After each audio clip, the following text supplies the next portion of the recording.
আলহামদুলিল্লাহ আলহামদুলিল্লাহ ওয়া কাফা ওয়া সালামুন আলা ইবাদিহিল্লাযীনা ইসতাফা আম্মা বা'দ আউযু বিল্লাহি মিনাশ শাইতানির রাজীম বিসমিল্লাহির রাহমানির রাহিম লাকাদ কানা লাকুম ফি রাসূলিল্লাহি উসওয়াতুন হাসানাহ সাদাকাল্লাহুল আযীম। আল্লাহ রাব্বুল আলামিন পৃথিবীতে যুগে যুগে নবী রাসূল পাঠিয়েছেন উম্মতের হিদায়াতের জন্য। সর্বশেষ যিনি পৃথিবীতে নবী হয়ে এসেছেন বা আল্লাহ যাকে নবী করে পাঠিয়েছেন তিনি বলেন নবী মুহাম্মদ রাসূলুল্লাহ সাল্লাল্লাহু আলাইহি ওয়াসাল্লাম। আজ গোটা বিশ্ব আল্লাহর নবীর অবদান বলতে পারে।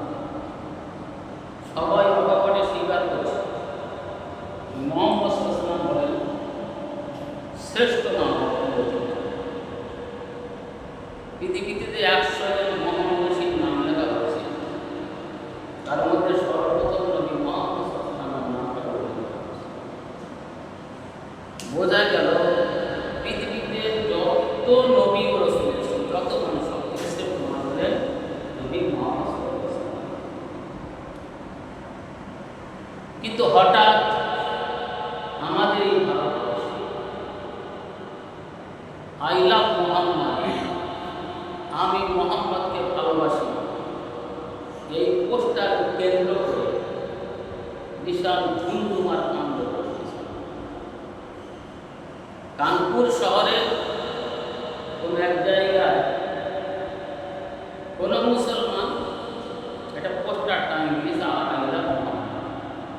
তারা ছিল বেরেলি সম্প্রদায়। যাই হোক, তারা লিখেছে যে আমি মুহাম্মদকে ভালোবাসি। এটা একটা উত্তেজনা চলেছে। যারা মুসলিম বিদ্বেষী, যারা ইসলামের জন্য যারা চক্ষুশূল, যারা ইসলামটাকে চক্ষুশূল মনে করে, তারা বলে এ কথা লিখবে না, মুখে বলবে না, লিখবে বা ভালোবাসা তো অন্তর। তাহলে এটা লেখা মানে আমাদের কিছু ঘটনা ঘটে গেল, তর্ক বিতর্ক, মারামারি, পুলিশ আসলো, এটা করে নিয়ম করে দিল যে আই লাভ মুহাম্মদ বলবে তার ধরে নেওয়া হবে। তা জেল যাও, পুলিশের ওজায় গিয়ে জেল যাওয়ার কারণটা কি? তাহলে যদি কেউ লিখে আই লাভ রাম কি আর অন্য কারণ নাম, তাহলে কি আর তার ধরা হবে? তারা লিখছে, কিন্তু হিন্দুরা এর দেখা দেখি আরো কতগুলো নাম লিখছে। আমরা যেমন লিখছি আই লাভ মুহাম্মদ বলছি, ওরা কিন্তু আবার অন্য কথা বলছে, মহালয়া, আই লাভ মহালয়া, আর অন্য কিছু নাম বলছে। তাহলে ওই নামগুলো বললে তাদের অ্যারেস্ট করা হবে না, আর হচ্ছে। কিন্তু আই লাভ মুহাম্মদ বললে তার অ্যারেস্ট করা হবে। একটা কথা হলো এটাই, পুরো পৃথিবী যত মুসলমান আছে সমস্ত মুসলমানের অন্তরে নবী সাল্লামের মহব্বত ও ভালোবাসা আছে। নবীর মহব্বত ও ভালোবাসা না থাকলে সে মুমিন থাকবে না, তার ঈমান থাকবে না, সে মুমিন হবে না। তার থাকতেই হবে নবীর ভালোবাসা। সে কারণে নবী কারীম সাল্লাল্লাহু আলাইহি সাল্লাম বলেছেন, লা ইউমিনু আহাদুকুম হাত্তা আকুনা আহাব্বা ইলাইহি মিন ওয়ালিদিহি ওয়া ওয়ালাদিহি ওয়ান নাস আজমাইন।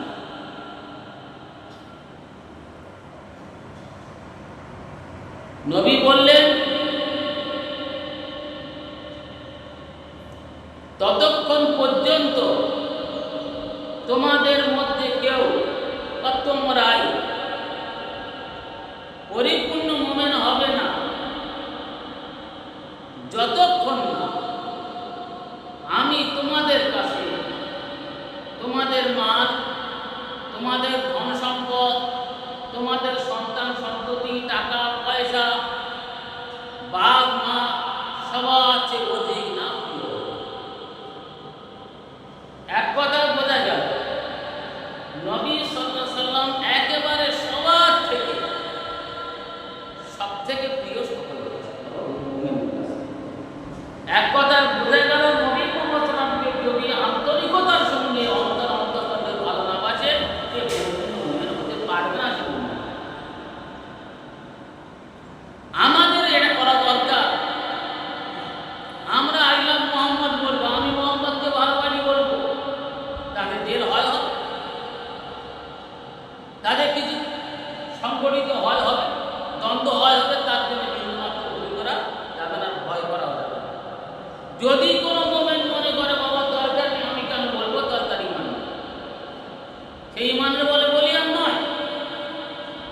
আমাদের দেখতে হবে যে সাহাবায়ে কিরাম রিদওয়ানুল্লাহি তাআলা আলাইহিম আজমাইন তারা যেভাবে নবী সাল্লাল্লাহু আলাইহি ওয়াসাল্লামকে ভালোবেসেছিলেন, যেভাবে নবীর আদর্শ মেনে চলেছিলেন, আমাদের সেইভাবে চলতে হবে। কোরআনে কারীমে আল্লাহ রাব্বুল আলামিন বলেছেন, আমিনু কামা আমানান নাস, তোমরা ঈমান আনো যেমন অপর অপর লোকেরা ঈমান এনেছে। বোঝা গেল সাহাবাদের ঈমান হলো ঈমানের কষ্টিপাথর।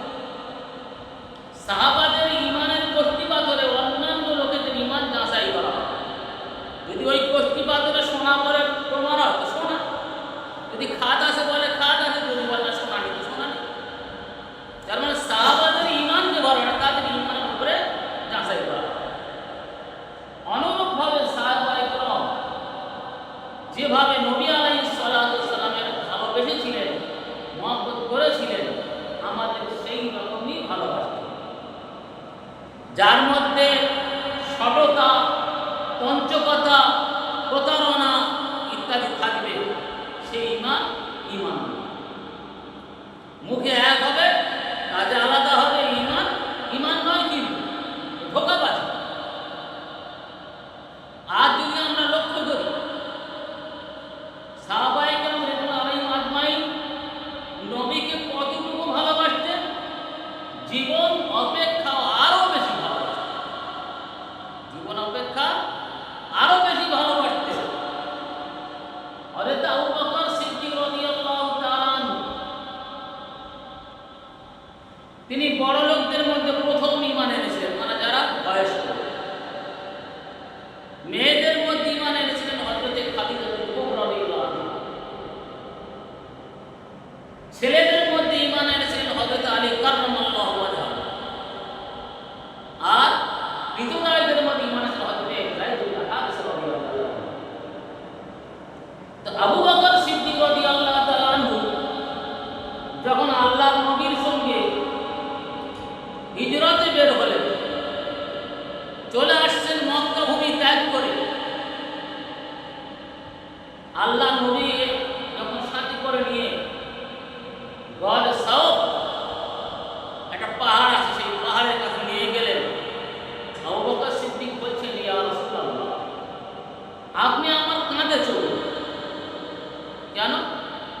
বলছি, এক তো আপনার কষ্ট হচ্ছে, আর আপনি উঠতে কোথাও পায়ে লাগতে পারে, কিছু কেটে যেতে পারে, কষ্ট হতে পারে। আপনি আমার কাঁধে উঠুন, আমি আপনার কাঁধে নিয়ে পাহাড়ে উঠবে। আর আরেকটা লাভ হবে এই, তাছাড়া যদি আমাদের পায়ের দাগ দেখে দেখে আসে, তো তারা এখানে দেখবে কিন্তু একটা দাগ, একজনের পায়ের দাগ, তারা সন্দেহ করতে পারবে। আবু বকর সিদ্দিক নবীকে নিয়ে সেই গুহার ভিতরে, তার গায়ের চাদর টুকরো টুকরো করে তিনি গর্তগুলো বন্ধ করলেন।